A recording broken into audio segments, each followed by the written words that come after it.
آج کے اس خاص تجزیے میں بغیر کسی تمہید کے سیدھے اصل بات پر آتے ہیں۔ یہ صرف کوئی پرانی تاریخی کہانی نہیں ہے، بلکہ دنیاوی دولت اور بے پناہ الہی طاقت کے درمیان ٹکراؤ کی ایک زبردست کیس سٹڈی ہے۔ آج ہم ملکہ بلقیس اور حضرت سلیمان علیہ السلام کے اس حیرت انگیز واقعے کی گہرائی میں جائیں گے اور دیکھیں گے کہ جب دنیا کی سب سے بڑی مادی طاقت کا سامنا ایک ایسی طاقت سے ہوتا ہے جو اس دنیا کی ہے ہی نہیں، تو کیا ہوتا ہے۔ تو سب سے پہلے اس ایک سوال پر غور کرتے ہیں جس نے صدیوں سے لوگوں کے ذہنوں کو الجھا رکھا ہے۔ ذرا سوچیں، ایک انتہائی بھاری، عظیم الشان شاہی تخت جو سینکڑوں میل دور ایک مضبوط قلعے میں رکھا ہو، کیا واقعی اسے آنکھ جھپکنے سے بھی پہلے لایا جا سکتا ہے؟ مطلب فزکس کے سارے اصول یہاں آ کر فیل ہو جاتے ہیں۔ اور سچ پوچھیں تو یہی وہ ناممکن پہلو ہے جو اس واقعے کو اتنا زیادہ سسپینسفل بناتا ہے۔ اب کہانی شروع ہوتی ہے ایک خط سے۔ حضرت سلیمان علیہ السلام کا خط جب ملکہ بلقیس کو ملتا ہے تو ان کے مشیر اور وزیر فوراً جوش میں آ جاتے ہیں۔ وہ کہتے ہیں، دیکھیں ہمارے پاس زبردست فوج ہے، ہم لڑ سکتے ہیں۔ لیکن ملکہ نے کیا کیا؟ انہوں نے کمال دور اندیشی دکھائی۔ وہ جانتی تھیں کہ جنگ تباہی لاتی ہے، اسی لیے انہوں نے طاقت دکھانے کے بجائے سب سے پہلے سفارتکاری یعنی ڈپلومیسی کا راستہ چنا۔ اور ان کی یہ ڈپلومیسی تھی کیا؟ انہوں نے ایک ایسا قافلہ تیار کیا جو لفظی معنوں میں آنکھیں چندھیا دینے والا تھا۔ سونا، ہیرے، نایاب جواہرات، مطلب اونٹوں پر لدے ہوئے ایسے تحائف کہ کوئی بھی عام بادشاہ دیکھے تو بس دیکھتا رہ جائے۔ ملکہ کا ارادہ بالکل واضح تھا، اس نئے حکمران کو اپنی بے پناہ دولت سے مروب کر دو، کیونکہ ظاہر ہے وہ یہی سمجھ رہی تھی کہ یہ بھی کوئی عام دنیاوی بادشاہی ہوں گے۔ لیکن اصل کہانی یہاں سے پلٹتی ہے۔ جب یہ شاندار بے تحاشا قیمتی قافلہ دربار میں پہنچتا ہے تو حضرت سلیمان علیہ السلام کا ری ایکشن کیا تھا؟ انہوں نے اسے مکمل طور پر مسترد کر دیا، بالکل صاف انکار۔ ان کے الفاظ تھے، جو اللہ نے مجھے دیا ہے وہ اس سے کہیں بہتر ہے۔ یہ ایک ایسا ماسٹر سٹروک تھا جس نے ملکہ کی ساری سیاسی چالوں پر پانی پھیر دیا۔ یہ کوئی عام بادشاہ تھا ہی نہیں جو ان چیزوں سے متاثر ہوتا۔ اب آپ خود سوچیں، جب قاصد یہ سارا خزانہ جوں کا توں واپس لے کر گئے ہوں گے تو ملکہ پر کیا گزری ہوگی؟ اسی لمحے انہیں یہ احساس ہوا کہ جس انسان نے اتنی بڑی دولت کو ٹھکرا دیا وہ کوئی عام حکمران تو ہو ہی نہیں سکتا۔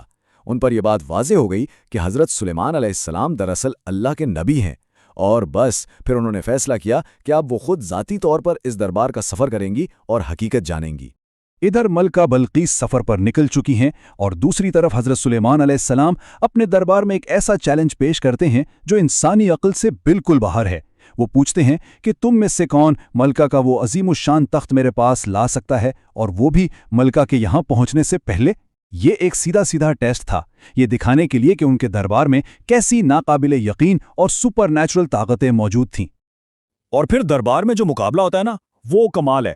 ایک انتہائی طاقتور جن دعویٰ کرتا ہے کہ دربار برخاست ہونے سے پہلے میں وہ تخت حاضر کر دوں گا۔ یہ ایک زبردست جسمانی طاقت کا مظاہرہ تھا، لیکن رکیے، کہانی میں ایک اور ٹوسٹ ہے۔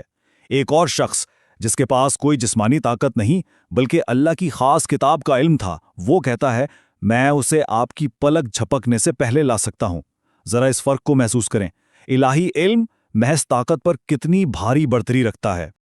اور پھر اچانک کوئی وارننگ نہیں، کوئی وقت نہیں گزرا اور وہ بھاری بھرکم تخت جو سینکڑوں میل دور تھا بالکل سامنے موجود تھا، چشم زدن میں۔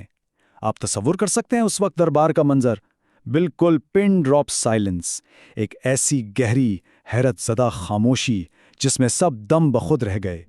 یہ ایک ایسا لمحہ تھا جہاں الفاظ ختم ہو جاتے ہیں۔ لیکن اتنے بڑے اور ناقابل یقین معجزے کے بعد بھی حضرت سلیمان علیہ السلام کا رد عمل دیکھیں کتنا عاجزانہ تھا۔ انہوں نے کوئی غرور نہیں کیا، یہ نہیں کہا کہ دیکھو میرے دربار میں کیسے کیسے لوگ ہیں۔ انہوں نے فوراً فرمایا، یہ میرے رب کا فضل ہے۔ انہوں نے ساری طاقت اور کمال کو براہ راست الہی عنایت قرار دیا۔ اور سچ پوچھیں تو حقیقی طاقتور ہونے کی سب سے بڑی نشانی ہی یہی ہے کہ انسان میں انا بالکل نہ ہو۔ خیر، اب ملکہ بلقیس بالآخری طویل سفر کر کے دربار پہنچ جاتی ہیں، لیکن ان کے لیے ایک اور سرپرائز تیار تھا۔ انہیں ایک ایسے محل میں لایا جاتا ہے جس کا فرش اس قدر شفاف اور چمکدار شیشے کا بنا تھا کہ بالکل گہرے پانی کا گمان ہوتا تھا۔ یہ صرف کوئی آرکیٹیکچرل شاہکار نہیں تھا، بلکہ یہ ملکہ کے لیے ایک جانب دانستہ نفسیاتی امتحان تھا۔ یہ ان کے حواس، ان کے ادراک اور ان کی سمجھ بوجھ کو ایک اور زبردست چیلنج دینے کا طریقہ تھا۔ تو اب سوال یہ پیدا ہوتا ہے کہ جب ملکہ بلقیس اس شفاف شیشے کے فرش پر قدم رکھتی ہیں تو ہوتا کیا ہے؟ یہ وہ لمحہ ہے جب ان کے اندر کی ساری دنیاوی سوچ بدل جاتی ہے۔ اس واقعے نے طاقت، علم اور حقیقت کے بارے میں ہمارے زاویے مکمل طور پر بدل کر رکھ دیے ہیں۔ آج کے اس معلوماتی تجزیے کو ہم یہیں روکتے ہیں، اس امید کے ساتھ کہ اس نے آپ سب کے ذہنوں میں ایک نیا تجسس ضرور پیدا کیا ہوگا۔ ہمارے ساتھ اس حیرت انگیز سفر میں شامل رہنے کا بہت شکریہ۔